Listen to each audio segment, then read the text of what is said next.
Hey everybody, welcome back to When Harry Met Board Games, where we feed our people with relatable content, and our victory condition is your satisfaction. Today we're going to be going through a playthrough of this game right here, Tiny Epic Galaxies. And in particular, we're going to be playing this game with the solo version. And this is what the game looks like set up for the solo version. So first of all, you have a road of planet cards set up here as if it were a two-player game. You always, for the row of cards here, you're always going to have 2 planet cards plus an additional card per player. So in this case, there is 4 cards available.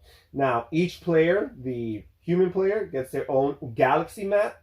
And in this case, the automata or the AI player gets its own galaxy map. And basically, the galaxy map has, first of all, a resource that's associated with the player's galaxy. There's 2 types of resources in this game. You have energy, represented by this lightning bolt, and you also have culture, which is represented by this symbol here, which looks like a pillar. So you have that. Now, my particular galaxy map has energy. It produces energy. You also have a couple of ships available to you from the very beginning. You have 2 ships available to you from the very get-go. The AI will have all 4 of its ships available from the beginning. You get a starting amount of resources. You have a track here for your resources, and these 2 tokens, which are used to indicate how much you have. You have a maximum capacity of 7 for each of the resources.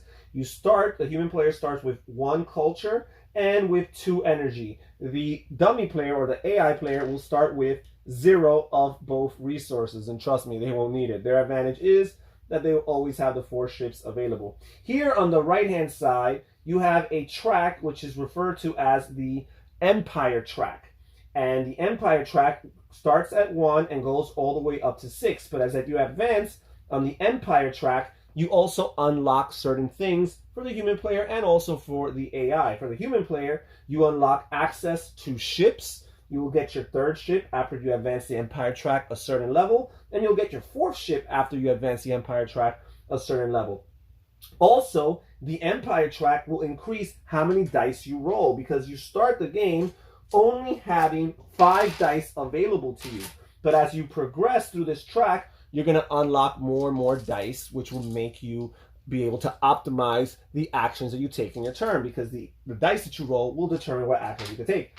Also, over here on the leftmost side, you'll see victory point numbers, which are the totals that you will add to your score if you advance the Empire track to the corresponding spot. So aside from conquest or colonizing of planet cards over here, which are going to give us victory points, also advancing on the Empire track will add to those total points. By the way, the winner is the first player to get to 21 points. In a multiple player game, actually, once you have 21 points, you still have a chance of not winning the game, because each player will get these secret missions, and they reveal at the end of the game whether or not they accomplish them and get certain bonus points added to it. But in a solo game with a dummy player, there are no secret missions. It's just, can you get to 21 points before the dummy or the AI gets to 21 points, or if they advance all the way to the top of the Empire track. That's another way that the AI can win. If they advance all the way to the top of the Empire track, they can also win the game. Now, let me explain these cards. We have the different planet cards here, and each planet has a name. It has a resource. Again, there's only 2 resources in this game, culture and energy. It has a resource that's associated with it, indicated by this symbol here. And it means that if your ship is on those planets, whenever you roll a action that triggers the accruing of that resource, you will get a resource for each planet that you're on. So for example, one of the sides of the die is the culture symbol. So if you ever roll a culture side of the die, you will look at all the planets and or your galaxy that you have ships actively on, and you will count them, and that's how many of the culture resource you would acquire for each die rolled. If you do with energy, if you roll an energy side of the die, it's the same thing. You would look at all the planets that produce energy where your ships are actively on, plus your home galaxy if you have ships located there. And for each energy die you would roll, you would sum up all those planets, and that's how much you would add to yourself on the resource track. The planets also have their victory point total on the lower right hand side, and they range anywhere from 1 through 8 points, I believe it is. And they have a special action that you could activate when you touch down on the planet. There are two things you could do when you choose to move your ship, right? Every time you roll this symbol, you're allowed to move one of your ships.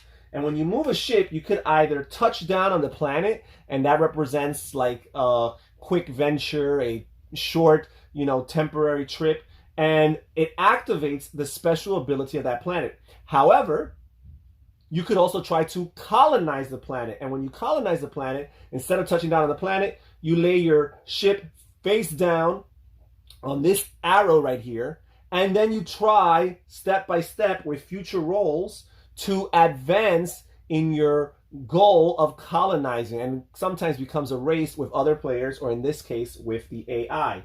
And this symbol right here indicates the face of the die that you need to roll in order to advance in the colonizing track. There are two different symbols for colonization as well, right? So you have the diplomacy symbol right here, and you have the economy symbol right here. And those are the two sides of the die that you're trying to roll. Every time you roll one of those sides, you get to pick one planet that has that symbol on it and advance in the colonization track of that planet by one spot.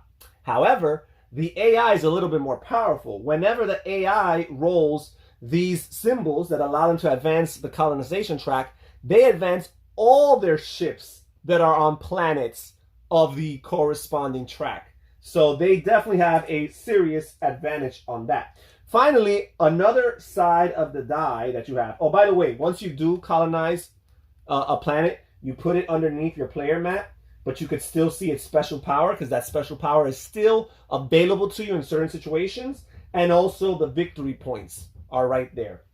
Victory points are not hidden information in this game.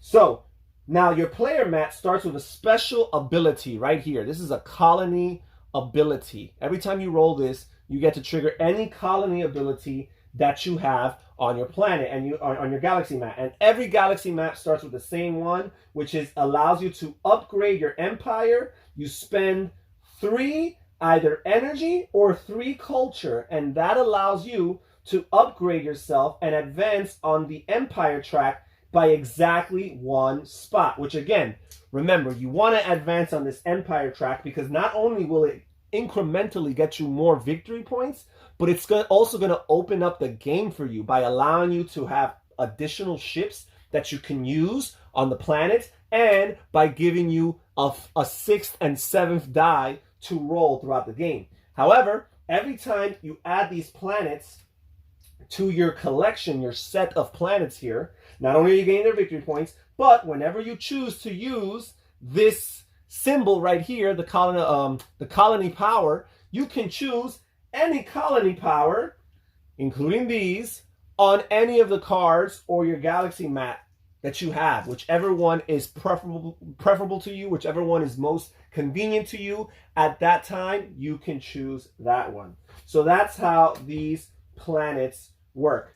And that's how all these faces of the die work. Now we're going to simulate the game here. And the starting player is always going to be the human player. So I have 5 dice to roll.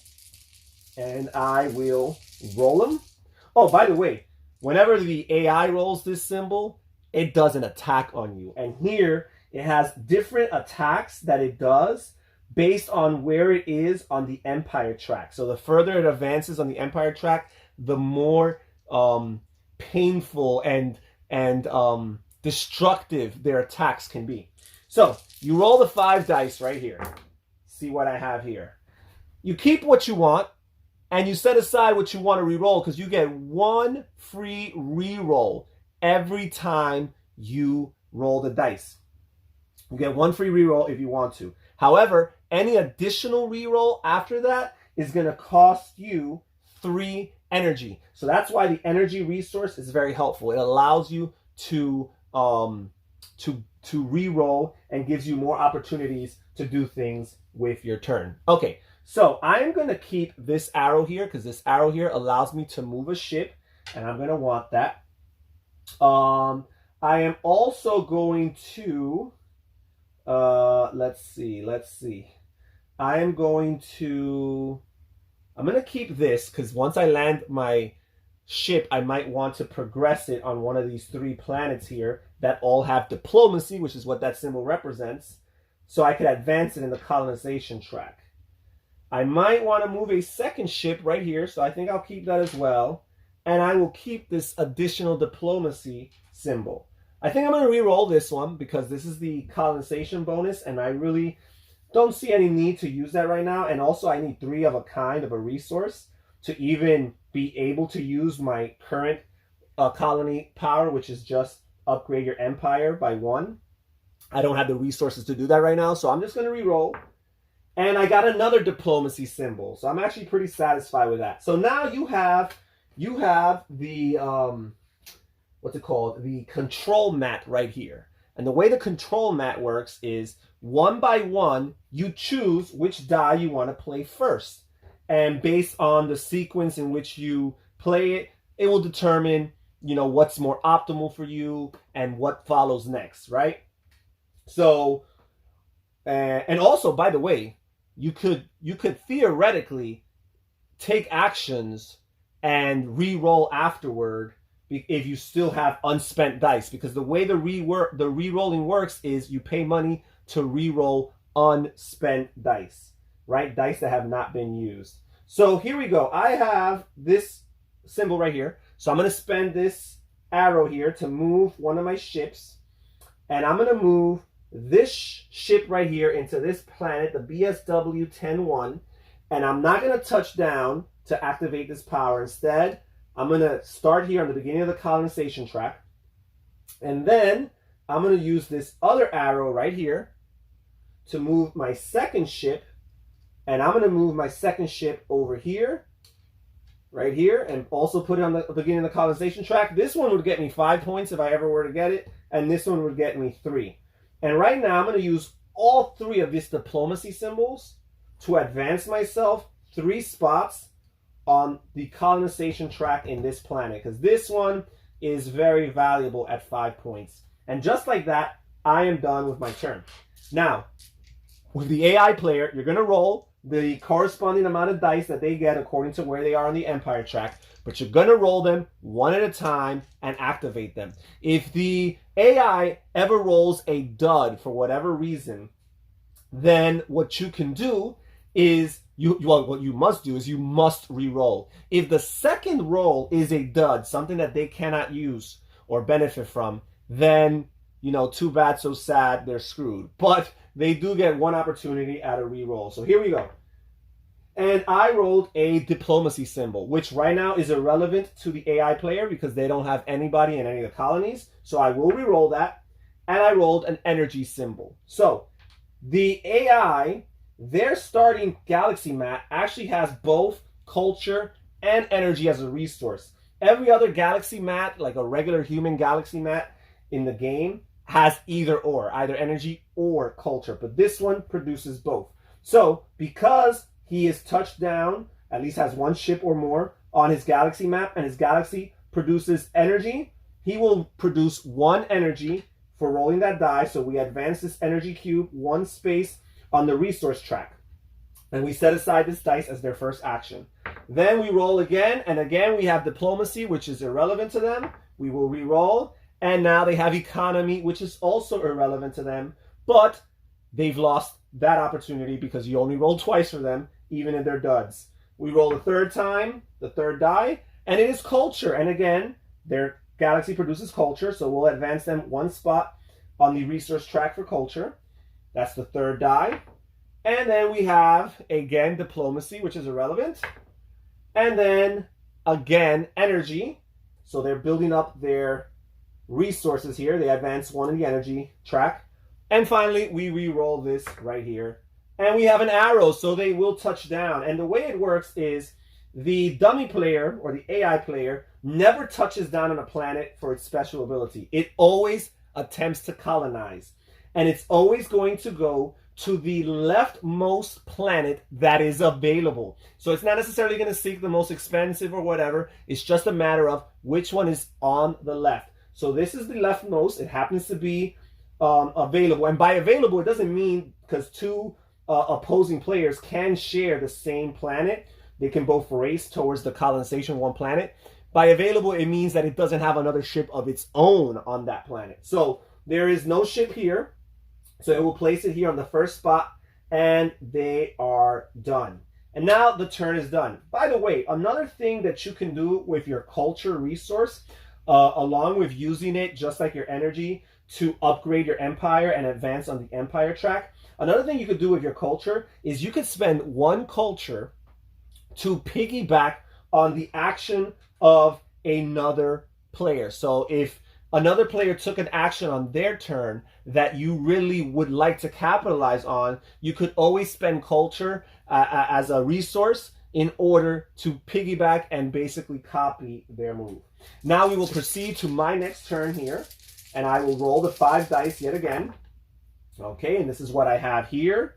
So I have lots of economy, which is irrelevant for me right now. I have 2 arrows, which I'm good because I'm very happy with where my ships are located right now. So I'm actually going to use my free reroll to reroll all 5 of these dice.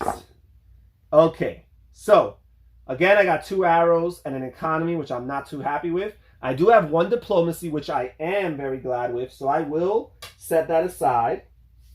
I cannot re-roll because, again, to re-roll, I need to spend 3 energy, and I do not have 3 energy. I have 2 energy. So this looks like it's going to be a pretty bad turn for me right now. So, sorry, a re-roll is just 1 energy. I'm sorry. So I do have enough energy to re-roll. So I'm going to spend 1 energy here. Yep. I'm going to spend 1 energy here to re-roll. I'm going to set this aside because I might want to use this to upgrade my empire. But I am going to re-roll these other 3 right here. Hopefully I get something good. Okay, I got energy, which is good. It's useful. I got economy again and this colonization. So first of all, I'm going to spend my energy to give myself 1 more energy. And now I will spend that energy yet again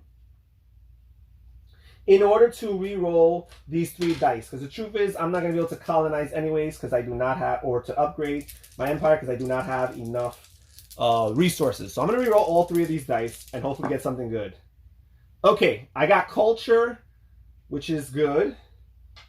Actually, it's not good. I'm not on any planet that has culture, so that's not good. I have the moving of a ship, and I have economy again. And I'm going to spend my last energy, because I am desperate, to reroll these 3 dice all over again. Alright, well, at least I got another energy, which I will spend to advance myself 1.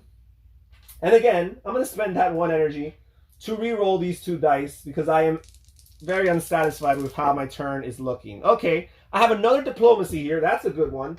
And I have another energy.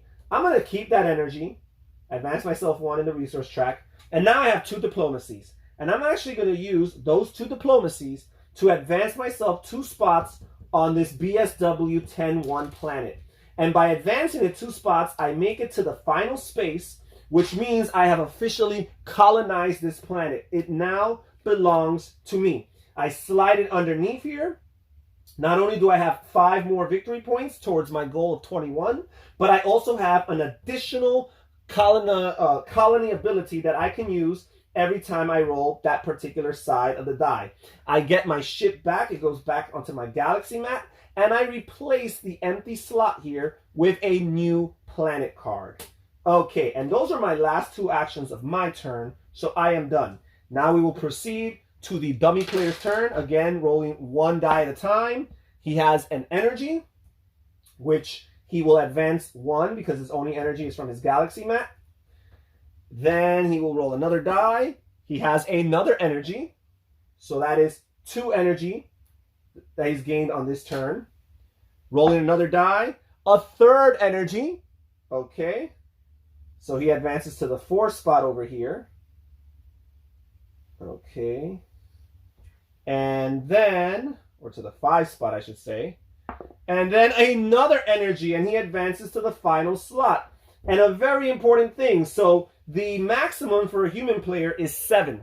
For the AI player, the maximum they can have of a resource is 6. And what happens is, once they get their resource to the 6th spot, depending on what resource it is, it triggers an automatic effect. So for example, with your energy, once it reaches to the top, it automatically upgrades the AI's galaxy in the Empire track. So now it raises up 1 spot. So first of all, that gives it a victory point. It gives it a more powerful attack benefit when it does attack. And it gets it 1 step closer to victory. Because again, other than just getting 21 points, the AI can win by advancing all the way to the top of the track. Now, once this turn is over, the energy will go back to 0. So right now it will remain here. They have 1 more die to roll for this turn, and they rolled diplomacy. And they're only in 1 planet, and it does not have diplomacy, so this is a dud. So we will get 1 reroll, and they rolled diplomacy again, so their turn is over. All right, so again, they advanced 1 in the Empire track. The turn is over, so the energy will go back to 0. And now we resume with my turn. So here we go. I've got some energy, which I will set aside. I have some diplomacy, which I will set aside to try to get this planet as well. I will set aside another diplomacy. And I am going to re-roll these 2 dice right here. So let's see, for my free re-roll. Okay, I got 2 more economy, which currently is irrelevant to me. So the first thing I'm going to do is I'm going to spend my energy right here to advance myself on the resource track with my energy 1 spot. And I'm actually going to spend one of those energies to re-roll these 2 dice again. And again, I've got a silly economy, but I do have a diplomacy. So what I'm going to do is I'm going to spend these 3 diplomacies here to advance 3 spaces on this colony track with this ship over here. And I'm on the 2nd to last spot. I'm 1 spot away from officially colonizing that one. And then my 5th die, I could choose to re-roll it, but I'm not. I'm just going to take it as it is, and my turn is done. And now we will resume with the dummy player's turn. Again, we roll 1 die at a time. Okay, so this is an attack. Again, for the AI player, this is always an attack. And this symbol here, which would for the human player would normally mean activate a colony power. For them, their colony power is attacking. And if you look at their card, it lists all the different attacks depending on where it is in the Empire track. And in the particular spot that it's on, it says you lose 1 culture. So this attack makes the human player lose 1 culture. So I have to lower myself on the culture track, which I was only at 1, so now I'm at 0. And that's their first action. Then we roll a 2nd die, and they have the economy sign, which means they get to advance this ship over here 1 spot. For their 3rd die, they roll the culture, which now not only does their galaxy produce culture, but this planet here, Hefker, where they already have a ship, produces culture too. So that die is going to gain them 2 culture. So you advance them 2 spots on the culture track. Then they will roll their 4th die right here. And you've got another culture. So again, they're going to advance 2 more spots. By the way, at any point, if a player is not happy and not satisfied with what the dummy player or the AI has rolled, they can spend 1 energy and 1 culture, both 1 of each of the 2 resources, to cancel out a roll and force the AI to re-roll that roll. So that's something, an option, if the AI ever rolls something that's devastating to you as a human player. And their final roll will be another culture. And that culture will get them to their 6th spot. And the way it works, just like there's a special benefit for advancing the energy to the maximum threshold. There's also a benefit for advancing the culture resource that far as well. And the action that they get, the benefit that they get is they get a consecutive turn. So they're going to get a bonus turn, this time with only 3 actions as opposed to the regular 5 or more, depending on how many dice they have. But right now, they're only going to get 3 actions. So we're going to re-roll 3 dice all over again. And after this bonus turn is done, the culture marker will go back to 0. So we roll 3 dice. They roll this symbol again, which means they will attack once again, which means I would lose a culture. But in this case, I actually don't have any culture. So because this is a dud, we re-roll for them. And they roll diplomacy. And diplomacy is also a dud because they do not have a presence on any of the diplomatic planets right here. So that was their first roll. Now we do their second roll of this bonus turn. And they've got economy. So they will advance 1 spot here. And then finally the third roll. And they've got energy. And they only have 1 energy symbol here. So they'll advance 1 in the energy track. And this is pretty much what the game looks like. You go through this process, discovering different planets. The planets range, you know, some of them have really high victory points. Some of them have really, really cool special abilities that you can tap into. And I haven't really done that right here in this playthrough, but sometimes there's opportunities where you really want to do whatever the card says. This, for example, here lets you advance +1 on the economy track of any planet. This benefit right here lets you spend 2 energy to regress 2 enemy ships by -1. So that's a good way of hurting enemy ship that's very close to colonizing a planet. It's a very devastating power. This one right here lets you spend 1 energy to acquire 2 culture. So it's almost like a trade of sorts.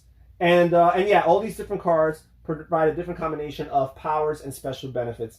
Really, really cool game from the Tiny Epic line. I love the fact that there is an automata. There's an actual artificial intelligence that you're playing against. You're not just playing for a high score. And that there is direct interaction even between you and the artificial intelligence. Again, with you being able to copy them and mimic whatever actions they take by paying them a culture, or even by them being able to directly hurt you by attacking you.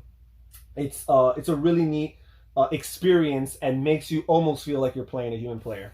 So that's it for today's playthrough. Thank you so much for joining us here at When Harry Met Board Games. Please don't forget to hit the subscribe button down below somewhere on that corner of the screen. And take care, guys. I'll catch you guys next time. This is Harry from When Harry Met Board Games, signing off. Bye-bye.